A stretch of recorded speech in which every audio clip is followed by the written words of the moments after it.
pain grows, anything goes. Devil is a lie, looking for the prize.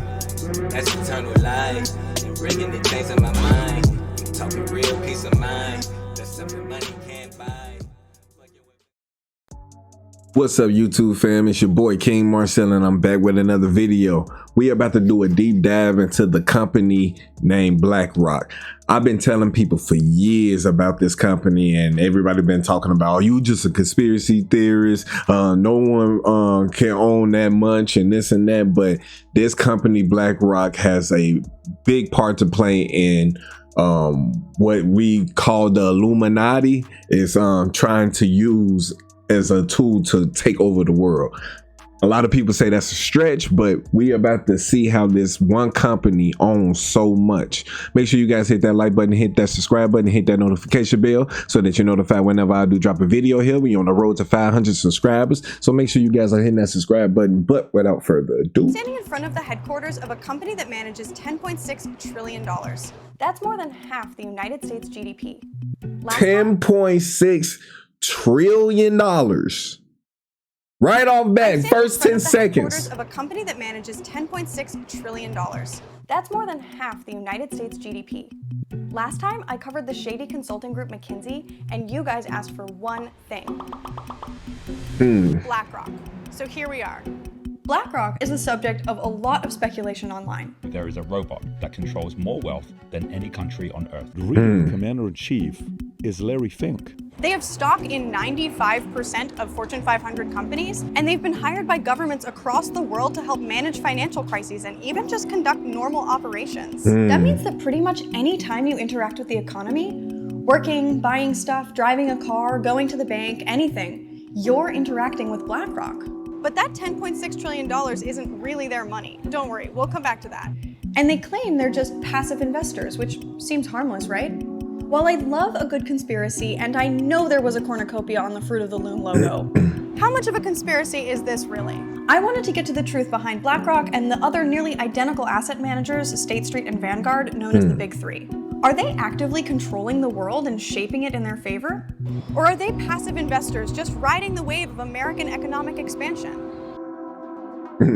It's all fabricated. We'll get to the spooky stuff soon, but first let's talk through some finance basics that give BLACKROCK their power. What an asset manager actually does, the main product they provide, index funds, their favorite loophole, passivity, and their position in our economy, the not at all terrifying sounding universal ownership. BLACKROCK is an asset manager, and the service they offer is taking a customer's money and making more money out of it. Their existence relies upon an important invention of the 70s. This one bed's only $119. More exciting, the index fund. It was pioneered by the first CEO of Vanguard, and it offers investors a way to invest in many stocks at once. So instead of betting a lot on a few individual companies, you bet a little bit on every company in the whole index, basically just the whole market itself. The index at least steers a steady course. It's like instead of betting on a single horse, you're betting on all the horses at once. And index funds are a form of mutual fund, the more general way people pool their money together to make big investments. But someone needs to be the one to pool all that money together and manage it, and that's an asset manager, i.e. BLACKROCK. Index funds and ETFs are their main products, and they're pretty similar. They're popular because they're lower risk, have more consistent returns, and are cheaper for asset managers because they don't have to pay a guy to place bets all day, which studies show they are not very good at. So basically, in a nutshell, for those who aren't tracking and it's hard for them to follow, basically, they take people's money who is willing to invest with them. They take their money and just invest in the stock market. And they don't just invest in one or two companies. The stock market is broken up into a bunch of different categories, if you will, like health, food, you know what I'm saying? Different categories like that. And instead of just investing a heap of money into just random stocks, they would just invest in farming, agriculture, or they would just invest a bunch of money into medical. This is what they're doing. Regardless on what company is in the index at the time, they're just going to invest hella money in all of the companies so that they have a stake in all of the companies, so that they have a say so in all of the companies so that we all track. And I want to make sure everybody is on the same page. Just ignore the folly of short-term speculation. It's absolutely a loser's game. So if the market is up 7% today, so is your index fund. Instead of constantly buying and selling shares, which is what active investors do, BlackRock and these big asset managers buy a little bit of every company and just hold on to those shares basically indefinitely. This is called passive investing, a title that affords them a lot of legal leeway they otherwise wouldn't get. They own so much that it would be impossible for them to sell out of any one stock in one fell swoop. When you think about passive, we can't sell a company as long as they're in the index. Most of the money asset managers manage comes from institutional investors. Those are big pension funds, insurance companies, nonprofits, and university endowments. But while all the money they manage is in the hands of these big institutions, most of it actually comes from regular people. Public and private pension plans, 401k owners, college tuition, and anyone with insurance. This is your money, but it doesn't always come back to you. Exactly. Nor do you get a say in the companies it gets invested in. While they want good returns on those investments, contrary to how we think about Wolf of Wall Street type investors, that's not actually their main goal. They make their profits from the fees they charge their clients, not from the returns on the money they invest. I spoke with Benjamin Braun, a professor of political economy at the London School of Economics. He's written a bunch of studies on asset managers' role in our economy and society. The fees you earn if you're BlackRock increase when the market value of the assets you manage increases. You maximize your assets under management by winning over new clients and by getting the clients that you already have to give you more money. When you have $10 trillion, you have to put them somewhere. Basically, and that shit's sick, but it's smart. They don't care if you, let's say they invest for you and the stock ends up doing good, right? They don't care if it does good or not. That's not what they get paid from. They're going to get paid regardless because they're going to charge you a fee for seeking out the investment anyway. Think of it like a Netflix. You're going to pay like a subscription to them to be doing this for you and managing your accounts. But they don't care if the accounts hit for money or not. They have stake in the companies. So all they're doing is collecting fees. They don't care. That's wild. That's power. And eventually that somewhere becomes everywhere. Because imagine that being done. Oh shit. Imagine that being done with 10 companies. Imagine it with 20 companies. Imagine that shit with 100 companies. Fuck 100. Imagine that shit with 10,000 companies. They are, like they said in the beginning, this one company is managing 95% of the stock market. And that's not counting their own personal investments. That's a lot of money. That's a lot of money and a lot of businesses to have your hand in. Holding shares in the entire universe of firms listed on the stock market. And then they tried to make, I'm sorry to keep pausing because they tried to make it sound good that when they buy a stock that they keep it indefinitely so that they don't mess up the market. First of all, nobody told y'all to do this index marketing that y'all doing. That's the first thing. And the second thing is that means even if a company is going under, BlackRock won't sell their shares so that they just absorb the company. And if it's useful to them, they'll just keep it. Are y'all getting like how powerful this is? This is wild. Asset managers, BlackRock, Vanguard, State Street. Like what? A sizable, but still relatively small stake in all listed corporations. BlackRock is a 3 to 10% shareholder in all of these companies. This may not sound like a lot, but it's enough that selling all of it at once would likely crash that entire stock, kind of locking them into the whole not selling passive thing. 5% of the individual company is actually very significant because if and when shareholdership is dispersed, 5% makes you, in all likelihood, the single largest shareholder in that company. That's why, for example, in a lot of studies, 5% is taken as a threshold for control. There's almost no difference between Vanguard, BlackRock, State Street, and even a bunch of other asset managers in terms of their business model. So then you can start and wonder, okay, so if the big three together hold 25% of the shares, exactly, then you're definitely above the threshold. And then what if those three companies? The big three own 16% of all outstanding Exactly. shares. Now, what if they are all working together?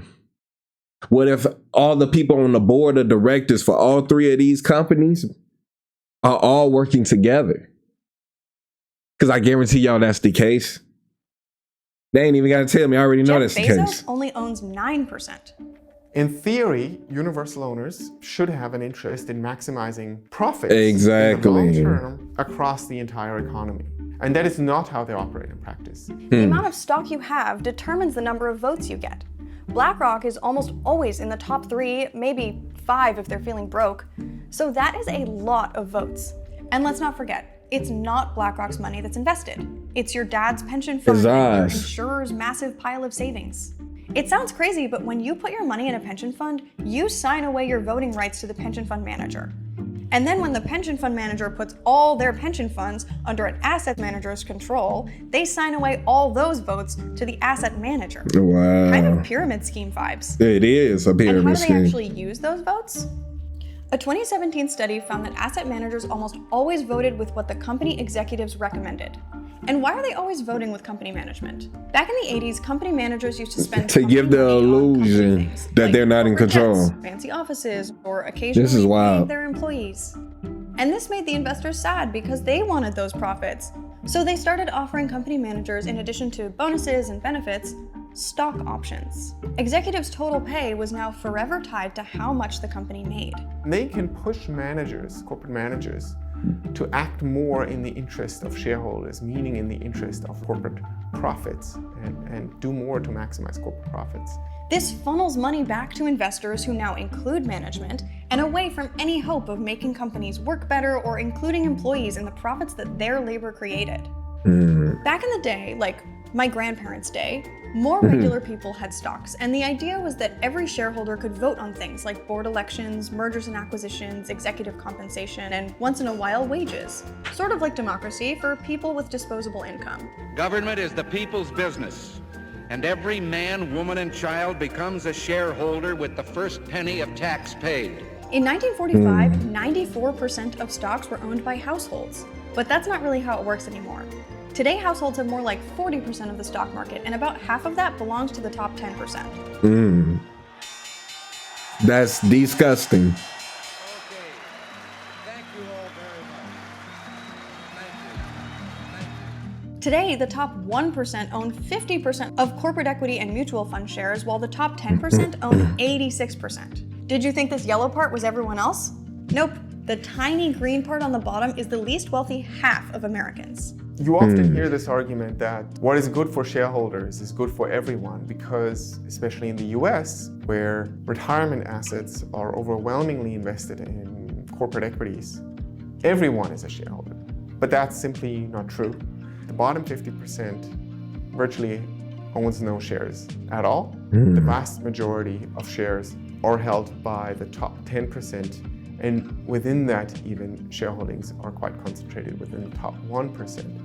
And while the strategies corporations choose because asset managers vote for them affect everyone, they only benefit half the population even a little bit and frequently hurt the other half, those without any shares at all. Take the example of worker pay. BlackRock and other asset managers play a huge part in wage stagnation. If you're a corporation, you can increase profits only in so many ways, and you can always, in the short term, increase returns to shareholders by squeezing workers. So this kind of uber monopolization really hurts working people, consumers, and even small businesses. And this is where it gets interesting. There's evidence that this type of universal ownership is in part responsible for why everything is so expensive these days. For example, they have significant stakes in Nike, Adidas, Lululemon, and Under Armour.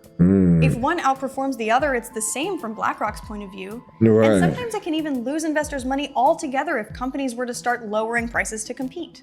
That's the universal ownership logic in action, but it's also an anti-competitive logic in action. The fact that all 5 airlines, all the major banks, for example, in the US have the same large shareholders creates a danger and a risk that these corporations will not engage in competition in the same way they would if they each had different shareholders. Because in that world, each shareholder would root for their company and would hope to outperform the market by the company they waged a bet on. It's sort of like a neo-monopoly where companies don't even have to merge and buy each other anymore because they all send profits to the same guys no matter what. Exactly. And there are large stakes in basically every company. Which is still a monopoly. In high places. From just it's like they say that like it's not still a monopoly, but it's still a monopoly at the end of the day. Y'all just worked around being able to say that it's an actual monopoly, but it still is. How did we allow ourselves to get to this point? And it's the fact, man, when you try to tell people about this, they just don't care. They just feel like it has nothing to do with them when this has everything to do with everyone on the planet. We really got to start paying attention, man. BlackRock performed over 1,500 private engagements with the companies held in their portfolio. BlackRock reportedly believes that meetings behind closed doors can go further than votes against management, and they typically give management a year before voting against them. They also have a lot of friends in the government. There's a sort of revolving door between BlackRock, the government, and the international bodies that create monetary policy. Things like the US Treasury, Federal Reserve, the central banks of Canada, some European countries, and Sweden, as well as the International Monetary Fund and the World Economic Forum. Since 2004, BlackRock has hired at least 84 former government officials, regulators, and central bankers worldwide. I bet. The intersection of politics and business has never been more ongoing. Larry Fink himself is on the board of the WEF and even tried to get himself selected as Hillary Clinton's Treasury Secretary in 2016. And in 2008, they got themselves a pretty sweet deal. Traders saying this is the craziest day they have ever seen in these markets. Veteran traders saying they've never seen anything like it. In the aftermath, the government created the Financial Stability Oversight Council to oversee entities like BlackRock that control a lot of money but aren't banks. The FSOC pointed to BlackRock as an organization that's so big that its failure could cause another collapse, and tried to put additional oversight on them. But BlackRock doubled their political lobbying spending, including running a super targeted ad campaign on the DC Metro, and managed to dodge the oversight that other large financial institutions receive. And let's come back to that loophole they like to call passivity. The people who decide if they're passive enough to continue not to be overseen by the government is BlackRock themselves. Basically, BlackRock and other asset managers have to submit annual letters to self-certify that they've been compliant with the terms of passive investment. That's like being allowed to write whatever you want on your taxes and then audit yourself. Except if you also had $10 trillion, which, unless you're watching this and you're literally Larry Fink, hey bestie, I'm gonna safely assume you don't. The part that really blows my mind is that while this one company already has their eggs in basically every basket and is making money off seemingly everyone, it goes even deeper than that. The biggest investors in BlackRock are Vanguard and State Street. And the biggest investors in Vanguard are BlackRock and State Street. Wow. And the biggest investors in State Street are, you guessed it, BlackRock and Vanguard. Exactly what I said earlier. They're all truly one company that's broken up into three parts to compartmentalize what they're doing. This is the biggest deceit in human history. They're just milking us dry. Because it's not about the money. When y'all realize what y'all birth certificates really are, and that we all have trust, and that you're really supposed to be a sovereign, and that we're giving over our sovereignty to them, that we're giving them ownership of us to work for them indefinitely as slaves. Y'all really got to wake up. Make sure you guys check out my TikTok at KngMarcell. Check out my Unum Sanctum videos. Or the shareholders of asset managers. And this is true for real. All financial firms, and not only, in fact, this is wild. Firms, but private equity firms buying up private insurers. So the financial sector effectively owns itself. The biggest companies that they own them back, creating this loop that sucks money in and never seems to spit it back out. Exactly. They play all sides of the game because at a certain point, you can't lose when you play against yourself. Yep. So going back to our original questions, does BlackRock own everything? No. But do they control everything? Kinda. Yes. They profit off of every bit of your life while controlling just the minimum amount they need to make sure they can continue profiting off of every bit of your life. And they get paid by teachers' retirement funds to do it. And they get away with this by constantly exchanging money for power and utilizing legal loopholes. It's worth being pedantic here for a second. They don't own everything. They own shares in everything, which gives them an outsized amount of control. So while they're not necessarily the ones making all the nitty-gritty decisions in every company, it is their influence and this giant structure of universal ownership that continues to make their pie bigger and ours smaller. It's the ultimate endgame of the Investor Management Alliance. Remember the part about how they're responsible for reporting their own passivity to the government? The Consumer Financial Protection Bureau and the FDIC are working to change that and make it so that asset managers that own large chunks of banks like BlackRock are regulated like banks. The asset managers, of course, are not happy, and they are lobbying against this. So regulating them much further is going to prove difficult. And this is a solution to one part of a much larger problem. We no longer have the old system of shareholder democracy. We have something more like a shareholder oligarchy where the people with the most power over where our money and stuff goes are incentivized to make that stuff worse and more expensive and not work for us. But BlackRock didn't create this system, they just used it to their advantage. And I think we deserve a better one, where the people who create the wealth have a say in where it goes. Thanks for watching The Classroom, where controlling the world is important. That's wishful thinking. Send us your next favorite. But when you find out exactly where BlackRock got its start from, look into the West and East Indian Company. They were the ones who perpetuated slavery. The Jewish bankers got together and made those two companies.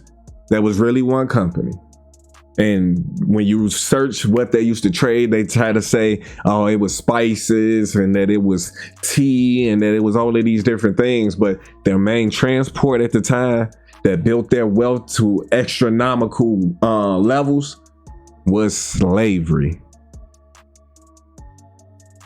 The slave trade in America is what built BlackRock. They just changed their name from the West East Indian Company to BlackRock. Fact check me. Don't just listen to me, you know what I'm saying? I could just be saying anything, but I guarantee you all, I am not lying to you, and that is something that we all need to come to know and understand. This was a good video, good breakdown. I really hope that, you know what I'm saying, this is starting to open you guys' mind up to the levels of control that are really at play, and that all of these other different industries are just used as tools. Like the entertainment industry is used as a tool to distract us from companies like this. If you guys like this video, make sure you guys hit that like button, hit that subscribe button, hit that notification bell so that you're notified whenever I do drop a video here. We're on the road to 500 subscribers, so make sure you guys are subscribing up and hitting that notification bell. But with that being said, that's gonna do it for me. KngMarcell out. Peace. When the pain grows, anything goes. Devil is a lie, looking for the prize. That's eternal life, and bringing the things in my mind. Talking real peace of mind. That's something money can't